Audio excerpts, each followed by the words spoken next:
Hello friends, मैं आज आप लोग के सामने एक बहुत ही संवेदनशील मुद्दे को लेकर के उपस्थित हूं, क्योंकि आपको पता है कि आज हमारे बीच में क्या हो रहा है बीपीएससी को लेकर के। इस बात को आप भली भांति जानते हैं, क्योंकि प्रिंट मीडिया हो या फिर नेशनल मीडिया हो, सभी जगह यह एक महत्वपूर्ण बात छाई हुई है। दोस्तों, बीपीएससी 2024 ठीक है, 17वीं का जो परीक्षा था वो पूरे देश की सबसे प्रतिष्ठित और सबसे बड़ी परीक्षा थी, है ना।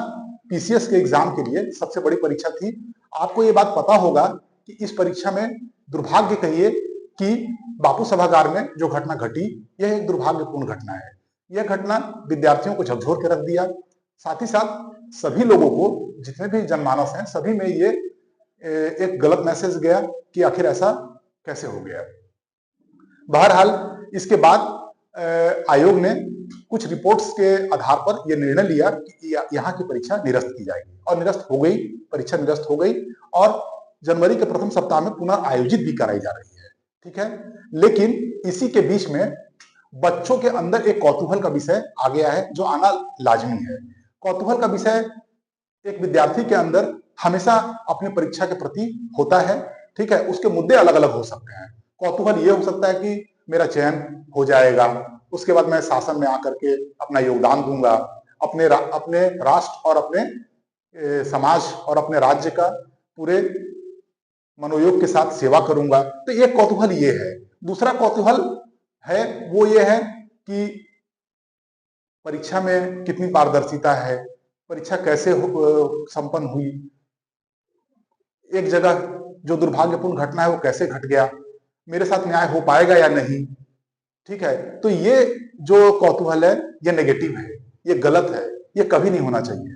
पहला कौतूहल जो था वो बहुत सार्थक कौतूहल है, ठीक है। वो कौतूहल हर विद्यार्थी के अंदर होना लाजमी है और होना भी चाहिए। और दूसरा जो कौतूहल है वो दुर्भाग्यपूर्ण है। तो मैं इसी बात पे आज बात करना चाहता हूं कि जो बापू सभागार में जो परीक्षा हुई, वहां 12,000 बच्चे अपीयर हुए थे, ठीक है। और अब बीपीएससी के निर्देशानुसार इनका पुनर्परीक्षा होगा, फिर से परीक्षा होगा, ठीक है। इनका फिर से परीक्षा होगा, ठीक है, फिर से परीक्षा इनकी होगी। और बाकी जो बच्चे थे लगभग 3.5 लाख, 4 लाख, 3.5 से 4 लाख बच्चे हैं, ये परीक्षा दे चुके हैं। यही माना जा रहा है, बस परीक्षा इनकी आयोजित की जाएगी और इनके सेंटर को निरस्त कर दिया गया है। तो बच्चों में कौतूहल ये है कि आखिर दोनों के साथ न्याय कैसे संभव होगा, कैसे न्याय संभव होगा, न्याय कैसे संभव, ये देखिए, यही है मुद्दा। न्याय कैसे संभव होगा, न्याय कैसे संभव होगा, ये बच्चों में सबसे बड़ा कौतूहल है। देखिए, इनके मध्य कैसे न्याय होगा ये तो बीपीएससी ही बता सकती है, क्योंकि यही इस एग्जाम को लेने की एक सर्वोच्च संस्था है, एक माननीय संस्था है, एक विश्वसनीय संस्था है, तो वही इसको तय करेगी। तो मुझे ऐसा लगता है कि बीपीएससी को समय रहते इस बात को विद्यार्थियों के सामने लेकर के आना चाहिए कि आखिर वह कौन सा फॉर्मूला है जिसके आधार पर बीपीएससी इन दोनों ही विद्यार्थियों के समूहों के साथ में निर्णय करेगी। अगर ऐसा कोई फॉर्मूला बीपीएससी के पास है तो वो बिल्कुल लेके सामने आए। इससे विद्यार्थियों में एक पॉजिटिव बात आएगा और विद्यार्थियों को लगेगा कि हाँ, हमारे साथ न्याय किया जा रहा है। तो और यदि ये कोई फॉर्मूला यदि इनके पास नहीं रखा जाएगा तो अंतिम तक इनके मन में यही बात चलती रहेगी कि आखिर हमारे साथ अन्याय ना हो जाए। इन्हें लगेगा हमारे साथ अन्याय ना हो जाए और इन्हें लगेगा कि हमारे साथ अन्याय ना हो जाए। तो ऐसे मतलब कि उहापोह में, संदेह के वातावरण में परीक्षा कराना तो पूर्णतः मतलब कि विद्यार्थियों के भरोसे पे खरा उतरना संभव मुझे नहीं लगता है कि हो पाएगा, ठीक है। क्योंकि आपको पता है ना कि जैसे इनके मध्य में अगर मान लीजिए इनका क्वेश्चन अलग बनेगा और ये जो दिए वो अलग क्वेश्चन होगा, ठीक है। और सबसे महत्वपूर्ण बात है कि जनरल स्टडी जीएस का पेपर होगा, पूरे 150 नंबर के जीएस के पेपर होंगे, मात्र 10 से 12 नंबर उसमें ऑब्जेक्टिव मतलब कि एप्टीट्यूड होते हैं। तो लगभग 140 प्लस प्रश्न क्या होंगे, जीएस के होंगे। तो क्या किस फॉर्मूला के तहत इनके बीच में कंपेयर किया जाएगा, कैसे दोनों को इक्वल किया जाएगा, क्योंकि इक्वल प्लेइंग फील्ड सबसे इंपॉर्टेंट है, ठीक है। इक्वल प्लेइंग फील्ड ये सबसे इंपॉर्टेंट होता है किसी भी परीक्षा के लिए। हर विद्यार्थी को एक समान अवसर मिलना चाहिए। आपको पता है ये तो उनका संवैधानिक अधिकार है, एक समान अवसर उपलब्ध कराना हर विद्यार्थी को हर परीक्षा एजेंसी का मूल कर्तव्य है।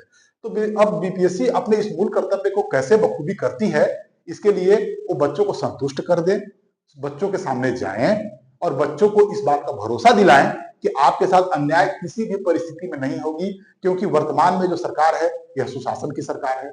ठीक है, हमारे माननीय मुख्यमंत्री भी जो हैं वो हमेशा न्यायप्रिय कार्य के लिए बिल्कुल तत्पर होते हैं। आपको कई बार आपने देखा भी होगा। तो इसके किसको ध्यान में रखते हुए बीपीएससी को न्याय करना ही पड़ेगा और कैसे दोनों के बीच में इक्वल प्लेइंग फील्ड को निर्धारित की जाए इसे वो स्पष्ट करें। यदि किसी भी तरह का संदेह हो, किसी भी तरह का उहापोह यदि अंतिम में बनती है, तो बच्चे जो डिमांड कर रहे हैं कि सभी का परीक्षा एक बार कराया जाए, तो इस विकल्प को भी बीपीएससी को खोल के रखना चाहिए और इसके विषय में विचार किया जाना चाहिए।